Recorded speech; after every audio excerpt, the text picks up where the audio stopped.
Alola trainers, welcome back to another video on the PoTownstore YouTube channel. My name is ZapdosTCG and today we're going to be talking about the top 10 best cards to look forward to in Chilling Reign, so stick around.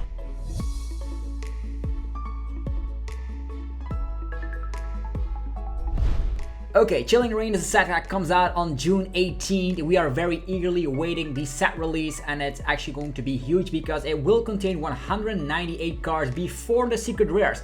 I have been told there's over 50 secret rares in total, full arts and all that gold stuff you want, so definitely a set to look forward to, and you're of course going to be able to find PTCGO codes at potownstore.com. Chilling Reign is a set that also is going to be very impactful, bringing new archetypes to the format that immediately will become tier 1. Today we're going to be talking about the top 10 cards that I'm personally looking forward to that actually will have a little bit of an impact in the format. We also have to thank Talonite X for some Twitter scans that are actually already translated, so you guys don't have to read the cards all that together, but some of them are still Japanese, but we're gonna be explaining them. So let's just get the show on the road with number 10, Sandaconda V Max.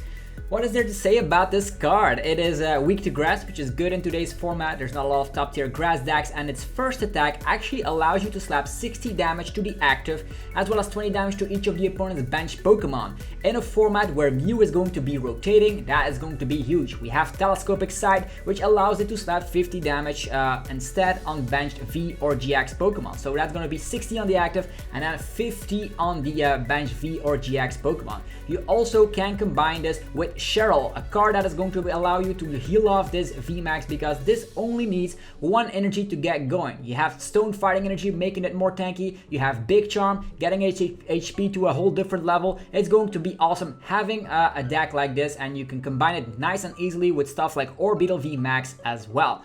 Also, don't sleep on its second attack, 180 damage, and then you're able to move all your energies across your field to wherever you want. So you can put all the energies from your active Sandaconda VMAX, maybe to another Sandaconda VMAX on the bench, and you can use Cheryl. So yeah, Cheryl, Sandaconda VMAX, Telescopic Side, I'm definitely a fan. In today's meta that everybody's playing Mew, not too good, but after a rotation when Mew is gone, Sandaconda VMAX is definitely going to be one you should look out for.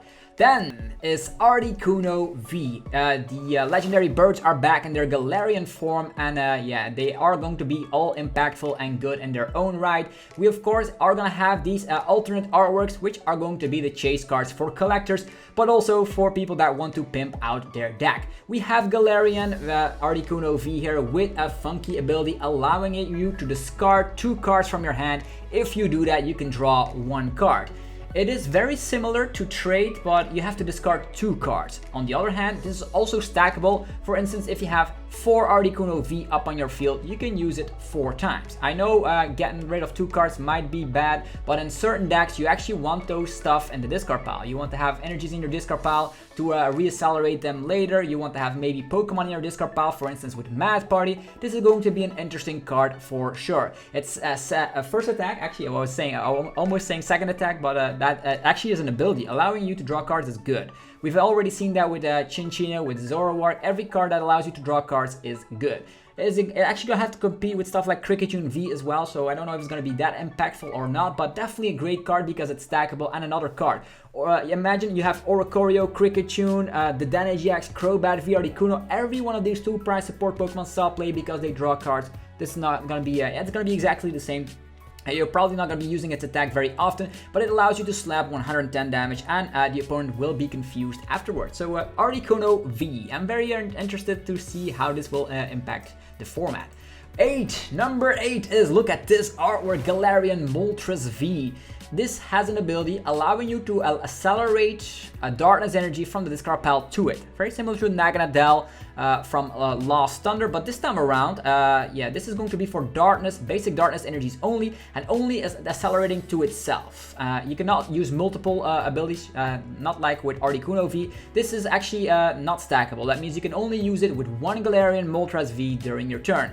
Why is this good? This is gonna help out stuff like Eternatus VMAX. Sometimes you can just run some energy switches in your deck and you don't have to worry about Crushing Hammer ever again. You can use the ability, get an energy switch, attach of turn, Eternatus VMAX is ready to go and smack huge damage. Not only that, sometimes you can just have it sitting in the back as a backup attacker because it slaps 190 damage. which is not too shabby because let's say you attach on the turn to it, use the ability, the following turn it's up and ready to go. 190, it does slap 30 damage to itself with its attack, but I think this is a very good card in any Darkness deck because it accelerates energies and Energy Switch is still in the format. Number 7.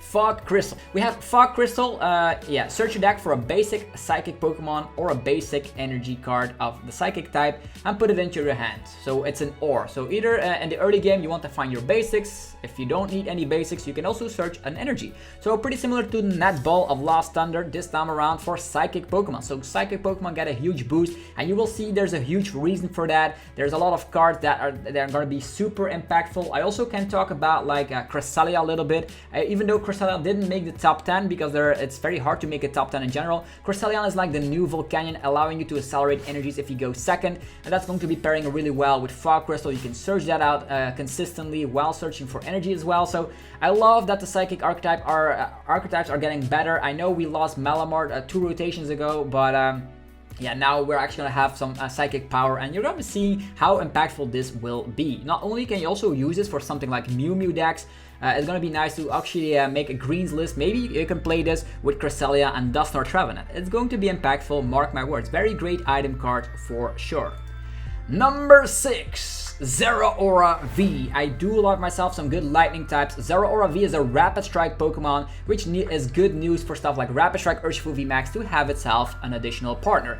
As you can see here, it has an attack Cross Fist, allowing you to slap 100 damage, and if any of your Rapid Strike Pokemon used an attack during your last turn, except for this Pokemon, this attack does 160 damage to one of your opponent's benched Pokemon. So pretty much like a semi-tag Bolt GX, you know how impactful Pikarom was during its high days. So Cross Fist is actually the exact same thing. I would personally go for yeah, a Gale Thrust or a Rapid Strike Urshifu V. You can slap 150 and then the following turn you go for a Cross Fist. Works also pretty well with Empoleon. You attack and get the energies to Zeraora, but this is interesting for sure.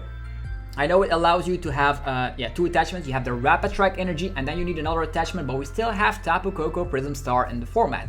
So a little bit before rotation, this is going to be a very, very strong archetype. Tapu Koko Prism Star, Rapid Strike energy, slapping huge damage. It's gonna be fantastic to try this out. In my head, combining this with Rapid Strike Urshifu VMAX seems like the best bet. Having the Lightning type by your side could also slap some Water type Pokemon for weakness. Not that they are too impactful, but it's definitely interesting to see that we have a semi-tag Bolt GX in just one go. It's a basic Pokemon, easy to set up, slaps damage. I know Mew is still in the format, but 160, yeah, the numbers are there for the Danny GX. Just before rotation, it's gonna be legendary. Moving forward, number 5, Melanie. Yeah, you remember Welder, right? And people complain like how busted Welder was and people using Welder all the time. Oh, they hit their Welder, now I lose. Melanie is going to be a little bit different. It's not as good as Welder. Let's just get that straight out of the way. But on the other hand, you are you're easily to do that like in the late game. Because with Welder, you need energies in hand. With Melanie, you need energies in discard pile. So in the late game, Melanie's probably a little bit better. It allows you to attach a water energy from your discard pile to one of your V Pokemon.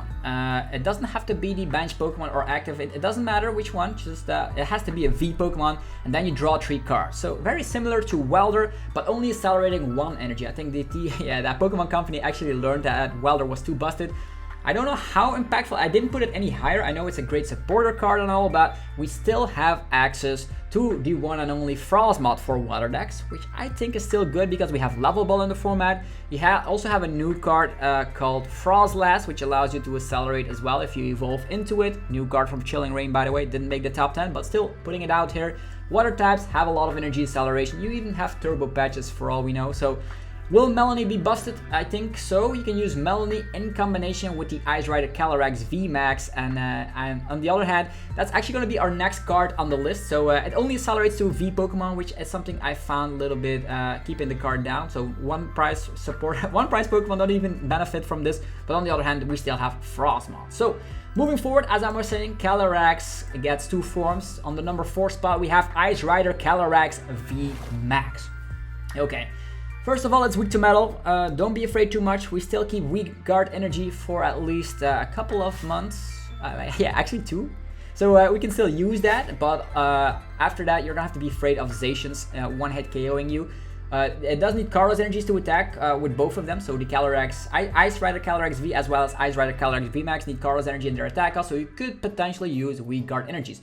Not only that, Victini VMAX seems to be broken after rotation, and you hit weakness against that. So if you're able to go first, you're gonna have a good time because this is an attacker that is low maintenance. Let's talk about the Ice Rider Calyrex V first. 40 damage, and that's about it. Yeah, nothing great going around. Just one attachment, 40 damage. You could knock out a Bundle for all we know. Maybe an evolving card like, I would say Score Bunny, or no. You can one-shot them thanks to weakness. Its second attack though, 200 damage, and you have to discard 2 energies attached to it. So 200 damage, not a bad damage output for sure. Then the Ice Rider Calyrex V Max is the one that actually is able to dish out more damage. It is able to slap 10 damage plus 30 more for every one of your opponent's bench Pokemon. So in theory, 160 is a nice number, but against stuff like Eternus VMAX, you can even hit bigger numbers, which could be impactful if you want to gust up good Crobat or something to one-hit KO them. Its second attack though is where it's at 10 damage, and you may discard up to 2 water energies from this Pokemon. If you do, for 1 energy discarded, 120 damage more. So in theory, if you discard all of them, 250. You don't have to discard all of them, which is nice. So against one prize Pokemon, you only need to discard 1. So you don't need Melanie, you don't need energy acceleration, just attach, KO, attach, KO. On the other hand, if you want to go for consistently 250 damage output, you will need some sort of energy acceleration. But 250 for 2 energies is very good, very, very good. It's like the same scenario like Victini VMAX in that regard. You just attach up the turn. The following turn, the opponent does something, you can evolve into it, attach boss. So you have the same power like Victini VMAX. You do have to discard some energies, but it's very good, and it already saw success in Japan. So don't sleep on Ice Rider Calyrex VMAX. It is weak to metal, I know, but it's still gonna be good. Number 3. Galarian Zapdos V. Personally, my favorite card of the set. I didn't put it higher because there's better cards still to be reviewed, but Galarian Zapdos V is interesting with the fighting, its ability here. It does have a funky ability for sure. Fighting Instinct. For each of your opponent's Pokemon V in play, this Pokemon's attack cost is 1 Carlos energy less. In theory, after rotation, everybody will be playing V Pokemon, V support Pokemon, V attackers, no more Dedanis, no more GXs, so that's gonna be good. If they have 3 V Pokemon in play, you actually can use this for a single Aurora energy or a single fighting energy, and not only that, its attack actually allows you to discard a special energy before you calculate the damage, which is utterly broken because Weak Guard energy is still around, and you can actually slap that off to an Eternus VMAX before you use the damage output, so that means you one-hit KO Eternus. This is an Eternus VMAX killer. You can say Galarian Eternus VMAX killer. That's his secondary name here, because 170 times 2, that's 340. Just the perfect math for the amazing Eternus. Also a runner-up here would be Passimian. Passimian also helps out Zeraora, by the way. I forgot to mention Passimian, but it's also a very great card. This is a top 10. I don't have space for more cards, top 10 only. So anyhow, we are drifting a little bit away from the content of Zapdos here. 170 is good damage output because you can 2-shot VMAX Pokemon consistently. You can one-hit KO Eternus VMAX, and this could be a counter into your deck. If you're a deck that is weak to darkness, slide this in with an Aurora energy and you cover your Eternus matchup instantly, because yeah, let's face it, Eternus needs to slap down at least their attacker, at least 1 Crobat, and if they do another Crobat, they're done for, because you can attack for 1 energy, discard energies as well, knock them out. So very nice to have this in the format for sure. Very big fan. So Eternus, you have to be scared a little bit. Moving forward, number 2, it is Shadow Rider Calyrex VMAX. So the first attack is on the Shadow Rider Calyrex V is very interesting because it slaps 10 damage, and during the opponent's next turn, they're not able to accelerate special energies. Yeah, you instantly win, let's say, Salazzle, Weepinbell, Matt's Party. Decks that specifically rely on special energies only will be shut down instantly. For the understanding of how powerful this actually is for instance, if you use the attack, they cannot play special energies or stadium cards as well. So you can play Pat to the Peak down. That means you can actually trap the opponent. You cannot overlap their stadium card and they're going to be stuck. So a very, very, very powerful card. with its first attack. We've seen that Chaos Wheel from Giratina EX back in the day was like a game-winning scenario. This is going to be the exact same thing. Also, its second attack, the Astral Barrage, put 5 damage counter on 2 of the opponent's Pokemon. It's very nice to set some damage up so you can one-hit KO some stuff later. Or if they're bricking, you can actually KO some weaker HP Pokemon. Interesting. Then the Shadow Rider Calyrex V Max is where it's at. Combine Zeraora GX with Trade and Malamar. Use the Fusion Dance out of nowhere. This card pops up here. Very insane. Once during your turn, you may attach a Psychic Energy from your hand to one of your Pokemon. Your benched Psychic Pokemon, that is. Then draw 2 cards. So I see myself in a world where first turn we use these Crystal Fogs, Fog Crystals, Quick Balls and all that. Set yourself up with an army. And this is also stackable. You can use this multiple times. So, and the following turn you evolve, attach energy, draw 2 cards. Oh, another Shadow Rider Calyrex VMAX, evolve, attach energy, draw more cards, draw so many cards. It's going to be ridiculous. And it pairs really well with its attack as well. This attack does 30 more damage for every Psychic Energy attached to all of your Pokemon in play. So combine this with Cresselia, combine this with Fog Crystal, combine this with, of course, its ability to draw even more. And you also might think about Training Cord because that allows you to get energies from the discard pile. So if you get Reset Stamp or Marnie, you can actually still use the ability because of Training Cord being in play. Very, very strong archetype. I know it's weak to darkness, but this is one of those archetypes where you can just be playing Aurora Energies, sliding a Galarian Zapdos, you cover that matchup, and this is going to be a tier 1 deck, mark my words. Very, very huge fan. But there's one more card, of course, that is broken in the set, and it is Path to the Peak. And the Path to the Peak actually is like Power Plant on steroids. Both players' Pokemon in play with a rule box have no abilities. No Dedenne GX. No Crobat V with Dark Acid. No ability, Hellgate of Shadow Rider Calyrex V Max. Galarian, what am I saying? Galarian Zapdos' ability. Sorry, you need 4 energies. Stuff like Eternus V Max with the Eternal Zone. Sorry, all the abilities are shut down with Pokemon with rule boxes. You cannot underestimate this. This will see play with Dusknoir Trevenant a little bit. You can actually win games just because this Stadium card is in play, because the opponent just typically, how is the first turn go? Oh, Quick Ball, Dedenne, have a hand, slap something down, maybe Crobat. Well, all of these things are not possible. You cannot rely on 2 prize support Pokemon. Galarian Articuno doesn't work, Cricketune doesn't work, Oricorio doesn't work, Crobat V doesn't work, Dedenne doesn't work, the Shadow Rider Calyrex VMAX doesn't work. All the abilities of Pokemon with rule boxes are shut down. Super huge card. I'm glad to have this in the format, so maybe 1 prize decks can actually make something work with this. So the VMAX decks are a little bit slowed down and it's not crazy Dedenne party all over again. So yeah, this is my first card that I'm looking forward to, the best card of the sets, Chillingreign. So be sure to check out my channel as well, ZapdosTCG. So youtube.com/ZapdosTCG for more competitive Pokemon TCG information. Be sure to subscribe to the potownstore YouTube channel as well, where you're going to be seeing more content like this from me and other content creators. And with that, I bid you farewell. So hopefully you guys enjoyed this video. Be sure to mouse that like button, share around with friends and family. And of course, stay fresh, stay awesome. I'll see you guys later. Peace.